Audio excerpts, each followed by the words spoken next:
शिंदे सेनेच्या मंत्र्यांची नाराजी नाट्यानंतर लगेच दुसऱ्या दिवशी बुधवारी उपमुख्यमंत्री एकनाथ शिंदे यांनी भाजपचे ज्येष्ठ नेते आणि केंद्रीय गृहमंत्री अमित शहा यांच्या भेटीसाठी दिल्ली गाठली. त्याचवेळी उपमुख्यमंत्री अजितदादा हे पक्षाचे कार्याध्यक्ष प्रफुल्ल पटेल यांच्यासह वर्षावर जात मुख्यमंत्री देवेंद्र फडणवीस यांना भेटले. आपण तुमच्यासोबत आहोत, आपल्यात मतभेद नाहीत याचे स्पष्ट संकेत दिले. पवार आणि पटेल यांनी मुख्यमंत्री फडणवीस यांच्यासोबत महायुतीची एकी मजबूत ठेवण्याबाबत चर्चा केली. या चर्चेत आगामी जिल्हा परिषद आणि महापालिका निवडणुकाबाबत चर्चा झाल्याचे सूत्रांनी सांगितले. पवार व पटेल यांनी महायुतीची एकत्रित प्रतिमा कायम ठेवण्याचा निर्धार व्यक्त केला. भाजप शिंदेच्या बालेकिल्ल्यातील पदाधिकारी आणि नेते आपल्या पक्षात घेत असल्याचा आरोप शिंदे सेनेने केला होता. ठाणे, कल्याण, डोंबिवली, कोकण आणि पश्चिम महाराष्ट्रातील काही ठिकाणी असा प्रकार सुरू असल्याने शिंदे सेनेच्या मंत्र्यांमध्ये नाराजी होती.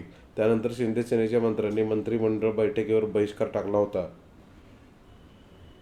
मात्र मुख्यमंत्री फडणवीस यांच्यासोबतच्या बैठकीत समेट झाला होता. महायुती एकत्र लढणार आणि जिंकणार, एकनाथ शिंदे यांचे मत आहे. मी रडणार नाही तर लढणार आहे, असं उपमुख्यमंत्री एकनाथ शिंदे यांनी केंद्रीय गृहमंत्री अमित शहा यांच्या भेटीनंतर सांगितले. बिहारमध्ये प्रचंड यश मिळाल्याबद्दल अभिनंदन करण्यासाठी भेटी घेतली असे ते म्हणाले. महायुतीतील घटक पक्ष स्थानिक स्वराज्य संस्थेची निवडणूक एकजुटीने लढणार आणि जिंकणार असा विश्वास शिंदे यांनी यावेळी बोलून दाखवला. तक्रारीचा पाढा राष्ट्रीय पातळीवर वाचणारे आम्ही नाही, आम्ही लढणारे आहोत, असेही त्यांनी शहा यांच्या भेटीनंतर सांगितले. शहा आणि शिंदे यांच्यात 50 मिनिटे चर्चा झाली. स्थानिक स्वराज्य संस्थेतील मुद्द्यावर काल मुख्यमंत्र्यांची चर्चा झाली आहे.